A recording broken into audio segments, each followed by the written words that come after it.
guys, it's Tahira, and today I'm actually doing a reading vlog. So I haven't done one of these in a while. I don't really do them often. The last one I did was for Kingdom of Ash, which was quite a long time ago. But the new Hunger Games book just came out yesterday, and today's Wednesday, May 20th, and my copy just came today. So anyway, I'm doing a small little unboxing of the book because I'm really excited.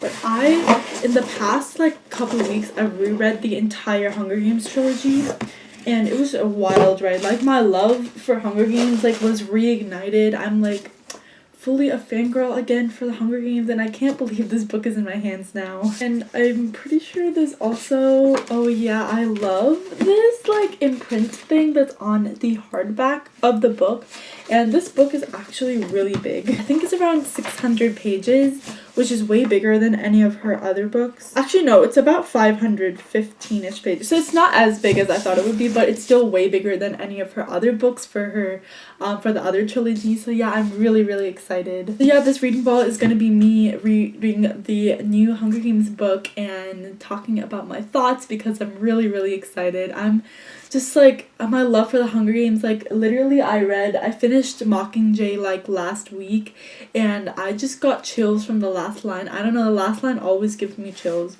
But actually I'm in the middle of a book right now, The Last Magician. I'm reading that right now, so I don't know if I'm gonna wait to finish that or just jump right ahead because I'm really excited to start this. But the next time you'll see me is when I have started the book, and I'll tell you more of my thoughts later. Hi guys, so I have officially started the Ballad of Songbirds and Snakes. I'm only on page 13, but it's several days later. It's actually already May 25th. I decided to finish The Last Magician before starting this new book, but I'm only on page 13, and so far the story has just started, so I really don't have that many thoughts. One thing I will say is that he puts roses on in his pocket because his grandmother really likes roses, and I'm wondering because he still wears them all these years later in Katniss's Hunger Games, so is he still wearing it because of his grandma? That must be a really special bond to be wearing it just for her all these years later. But yeah, that is the only thoughts I have right now, but I just wanted to let you know that I have started the book officially. So I know this is not related to the book, but I'm about to start watching Catching Fire, and then after I watch Catching Fire, I'm going to start reading the new book again. So basically I'm living my best Hunger Games life right now. So I finished watching Catching Fire, which by the way is an amazing movie.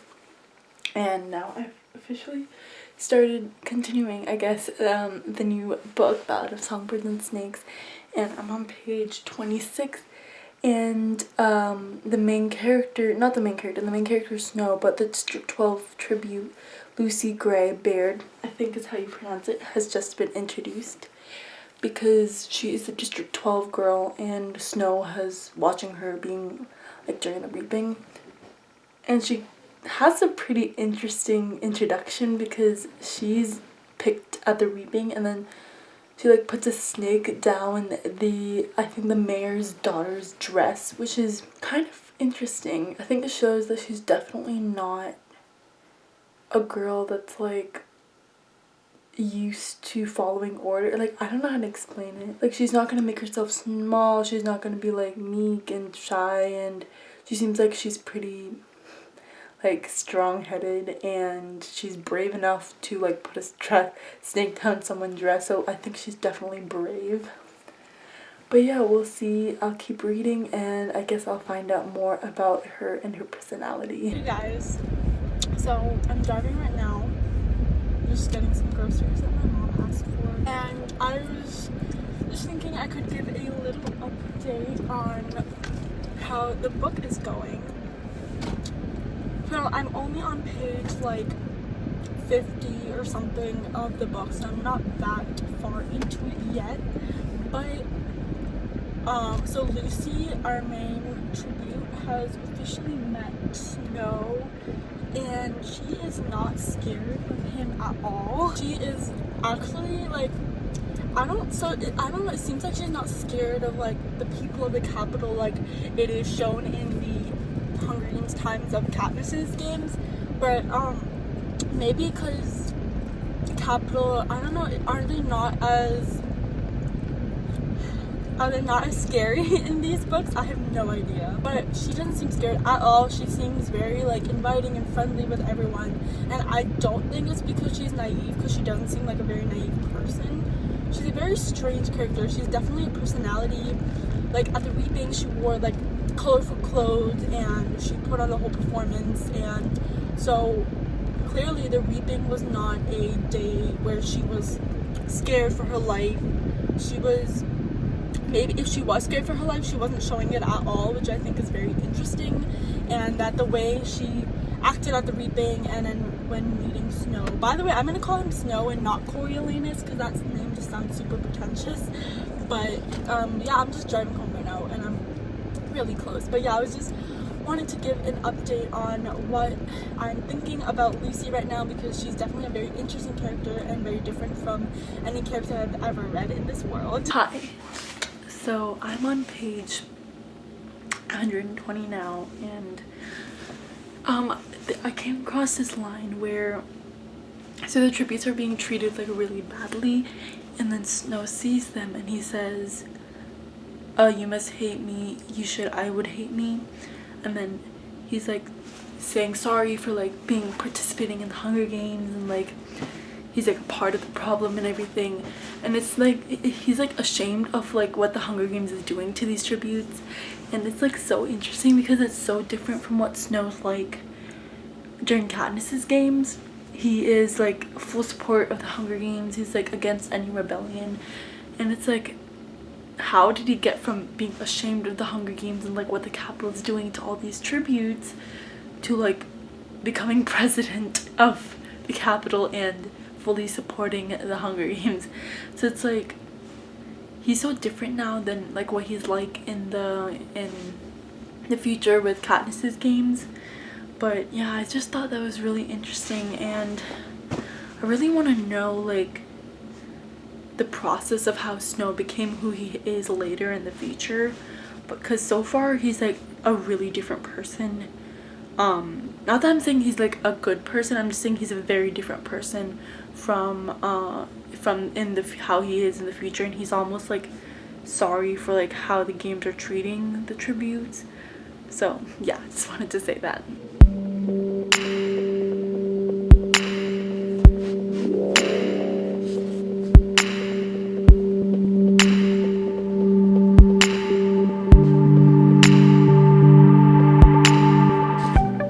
So I'm pretty sure it's a couple days later from when I updated you guys last. I don't remember. Well, anyways, today is May 29th. And today like an hour ago I officially graduated from high school, so yay for that. But yeah, I have made some progress into Ballad of Songbirds and Snakes. I'm on page 228, so about almost halfway through the book, just a little under halfway through the book, and I just have a couple of things I wanted to chat about. So the first thing is that I'm really like liking how they're showing like the differences between the games during this time and during when Katniss was a tribute. Like I have a whole note card because I was like, I know I'm gonna forget something. But the first thing is that they introduced betting in this Hunger Games, the 10th Hunger Games, because they wanted to increase the amount of audience participation. So yeah, I just changed the angle because I felt like that was crooked. I'm so sorry if it was.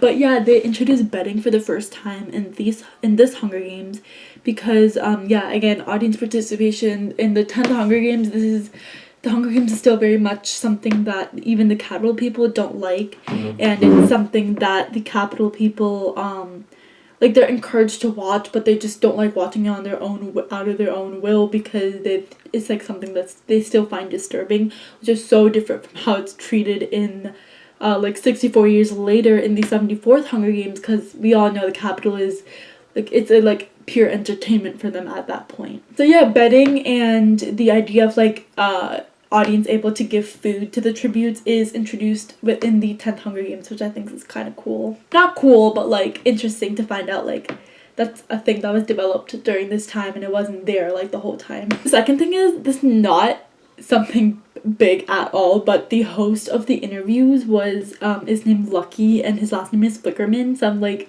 is this hosting thing like a like an ancestor, like is Lucky a direct ancestor of Caesar? Is this a family thing? Like, do they pass down the job of the host down the family? Because I think that would be kind of funny. The next thing I have on my little note card is that right before the Hunger Games start, because like officially the games have started at this point, and the one thing that that actually really stood out to me was when Snow was saying his last words to Lucy Gray right before she goes into the arena, and he says something like, oh, go and like make as much distance as possible between you and the other tributes. And the way he said it, I thought it was the exact same way that Haymitch said to Katniss. Like, he was giving her advice like, run as fast as you can, run away from everyone else, find water. We all know what he said. And I thought it would like, I literally was reading that advice that he was giving Lucy Gray, and I literally like jumped out of bed, went to find my Hunger Games coffee, and looked through the book until I found where Haymitch told the advice to Katniss, and I found out that it's not the exact same words, but it is very, very similar. Like, Haymitch just says it in a more Haymitch way. Like, their style of speaking is clearly different, so that the syntax is different, but like the real meaning was the same, which I think is interesting because they both give their tributes advice to run away from the other tributes as fast as they can, like put as much distance between herself and all the other people, which I think is interesting because like both of them happening to give the same advice is like, is that coincidental? Like, I don't know. Because some of the tributes, they're like, oh, some of the mentors tell their tributes to go straight towards the cornucopia and grab as much as they can because they know that they're powerful. But I just thought it was interesting that both Snow and Haymitch both like gave the same advice. And the last thing that I wanted to talk about was how like emotional that Snow is shown. Like, obviously he's not a good person, I know that, and like anything in this book can't redeem like what he has done to people in the future. But what I was surprised at was that Snow is seen as a very emotional character in this book. Like, he's physically shows his emotion while crying, which is something that not a lot of male protagonists, he's not a protagonist, that male main characters or male characters do, crying. So I thought that was interesting. He clearly cares a lot for not the tributes, but like the way the Hunger Games is. He's very, like, as I said before, he is ashamed of like what they are doing to the tributes. He has come to care about Lucy Gray a lot, and she does too, and she reciprocates his feelings. I think the battery light is blinking, which means I need to charge this battery soon, so I'll try to finish up quickly. But what I'm trying to say is that I thought this book would portray him as a very cold character, no emotions, like he doesn't care about everyone, but he actually like has a lot of emotions, which is surprising. Like, I wasn't expecting that, and that was just something I wanted to bring up because it was unexpected. So I'm going to start off by saying that this book is really boring now, which I really did not want to say. I'm almost done with the book. I'm on page 472, so I'm just about like 50 pages away from the ending, so I'm pretty close. I said it was boring, but let me back up for a sec. I know that I've been like updating, like it keeps jumping from like day to night, but like, I don't know, I like when I'm actually reading, I like to be like in the zone, and I don't like to pick up the camera. Even though that's what I did for my last reading vlog, I don't know, for this one I just wanted to like be in the zone when I was reading, so I'm like doing these like mini updates, I guess. But today is June 1st, so yes, it's been, I think the last I updated you was the day before yesterday. I don't remember, but I'm so sorry, it keeps jumping around. But yeah, anyway, why do I think this book is boring? So Lucy Gray ends up winning the games, which I feel like is not a big surprise. We kind of all guessed that she would probably win, otherwise, like, what's the point? I mean, she could have lost, but like there was a pretty big chance that she would win, so I wasn't surprised at that. But what I was surprised was how a lot of the tributes of the games didn't even die like in the games.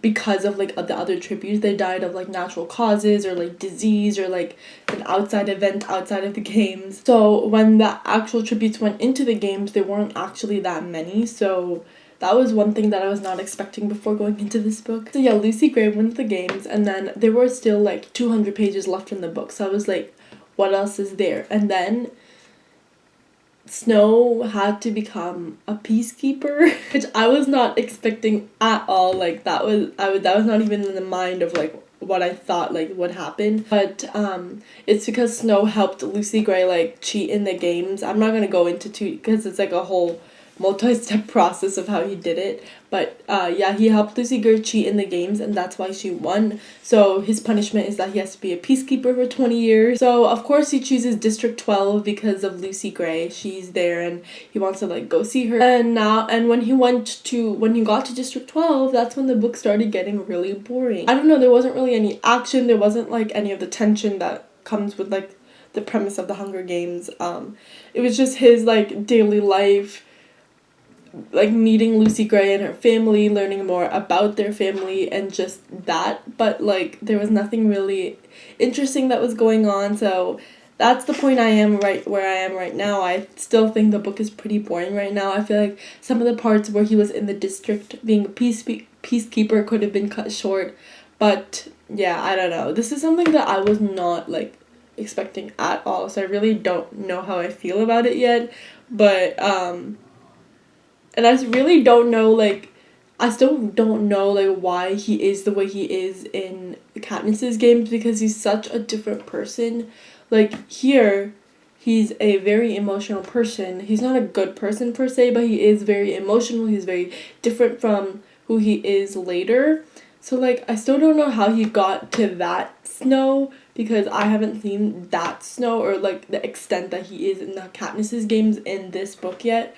So yeah, I don't know if this book is doing exactly what I wanted it to do. But yeah, that is my update for now. I don't have much of the book, so I might update you when I finish, or in the middle if I like find something that I want to like talk about, but I highly doubt it because there's not much going on. My predictions are that he's gonna go back to the capital, and I don't know, he's probably gonna like start going to the university that he really wants to go to, because of course like that's how it's gonna end.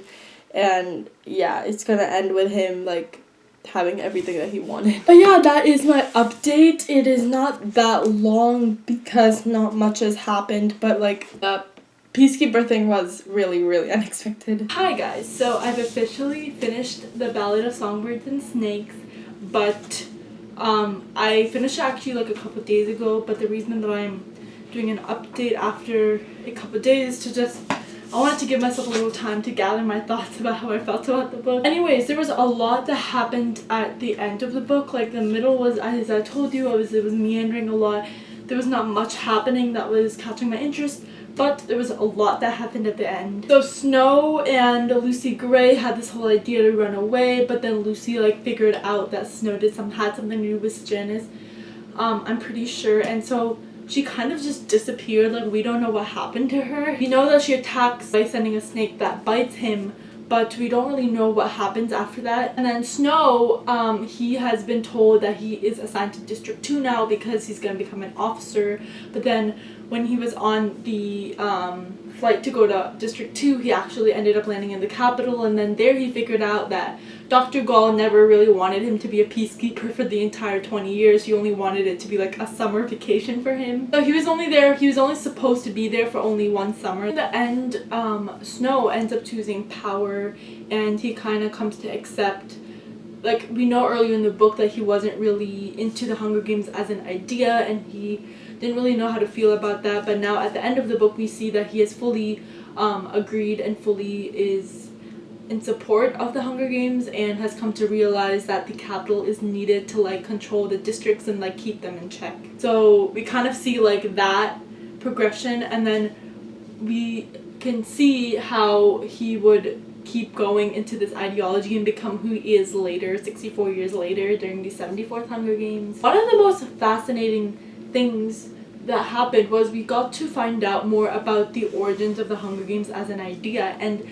we actually find out that Dean Highbottom, who is credited with the idea of formation of the Hunger Games, he reveals that it was just supposed to be a project for I think it was actually Dr. Gall's class. He was in Dr. Gall's class, and he was given a project, an idea that would punish the districts and ensure that they never forgot like what they did during the dark days. And Dean Highbottom, like, he is drunk, he comes up with the idea of the Hunger Games, and then he doesn't want to turn it in because he realizes like how evil this idea is, and even though it's a good punishment, like he thinks it's like so evil. He was partnered off with Snow's dad. You kind of come to see why he doesn't like Snow that much. It's because Snow's dad was his partner project, and Dean Highbottom said that he didn't want to turn it in, and then Snow's dad did turn it in because he wanted the good grade for the class, and then Dr. Gall like liked it so much that she started implementing it, which I don't know. Like, after hearing this, like, I just think this Hunger Games is like so much more scarier because it's like so evil. Like, even the creator thought it was so evil that it never should have happened, and that just makes it like so much more scarier to me. But yeah, that was one of my favorite parts of the book, was when Dean Highbottom like revealed that creation of the Hunger Games was never supposed to happen. And yeah, in the epilogue I thought we would see Snow in like the super future. He's not not that much in the future. The epilogue does show his progression into using poison. We see him like put poison in Dean Highbottom's like morphling bottle because he is addicted to morphling after the creation of the Hunger Games. So yeah, we kind of see how he is starting to poison everyone around him, and we all know from the original Hunger Games trilogy that poison is the way that he killed everyone around him, and that's how he rose to power. So yeah, I think the last like epilogue and the last like chapter of the book are my favorite. Other than that, the pacing was a little off. I thought it was a little slow in the middle, especially when Snow was a peacekeeper. Yeah, those are my final thoughts on what happened in the ending. Lucy Gray is still a mystery. We don't know what happened to her, and we never really find out more about her and what happened because Dr. Gall, like, she erased all the footage of the 10th Hunger Games and deleted any trace of Lucy Gray as a tribute because of the way that she won. She won by cheating. And that's why I think we never really learned more about her in the original trilogy, because I feel like she would have been mentioned because it's like a big thing for a girl like Lucy Gray from District 12 to win, and I feel like Katniss would have mentioned it. But yeah, I think that this book, I ended up actually already gave a rating on Goodreads. I gave it 3 stars. This is like a good 3 stars. Like, I feel like my rating scale is changing a little bit, but yeah, this is a good 3 stars. Like, that doesn't mean it's bad or good. I liked a lot of aspects of it, and I liked the aspects of like showing the difference between the Hunger Games that was in Katniss's time and these Hunger Games, and like show how some aspects of the Hunger Games came to be. And the whole history of the Hunger Games and Panem was the most interesting part to me. But just, I feel like this book could have been shorter, and I don't know, I feel like I might do a full review for this, like a whole separate video of doing a review for this book. I don't know yet if it's gonna be like full spoiler filled or half. I'm probably gonna do like a portion of the intro would be spoiler free, and then I would go into spoilers.